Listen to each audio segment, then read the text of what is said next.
If someone you love lives in assisted living, long-term care, retirement housing, or depends on an in-home caregiver, emergency planning is different.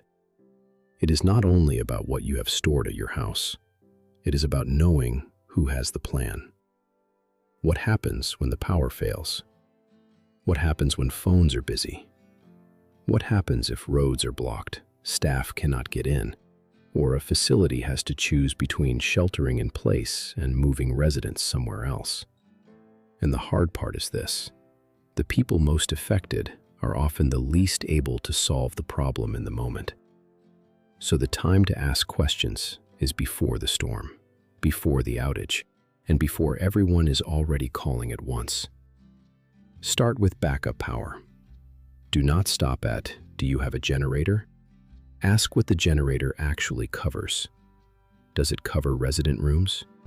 Does it cover oxygen support, medical equipment, elevators, refrigeration, medication storage, kitchen operations, lighting, and air conditioning or heat?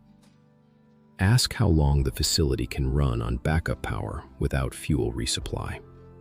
Ask who maintains the system, how often it is tested, and what happens if the outage lasts longer than expected.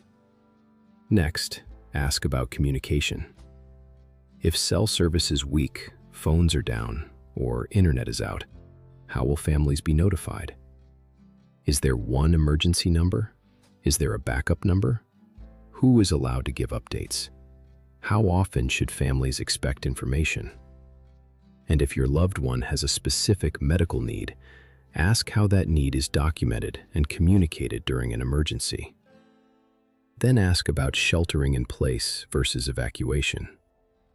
Where do residents go if the building cannot safely stay open? Are there pre-arranged receiving facilities? How far away are they? Who handles transportation? How are people moved if they use wheelchairs, oxygen, walkers, hospital beds, or memory care support? What personal items, medications, documents, and mobility equipment move with them? These are not comfortable questions, but they are better questions than, "I hope somebody has this covered." Families also have a part they can control. Keep a printed emergency contact sheet. Keep a current medication and allergy list. Know the facility administrator, emergency coordinator, nurse desk, and after-hours number.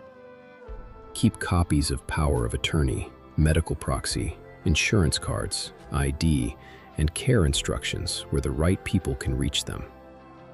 If someone depends on an in-home caregiver, make a backup plan. What happens if the caregiver cannot reach the home? Who is backup number 1? Who is backup number 2?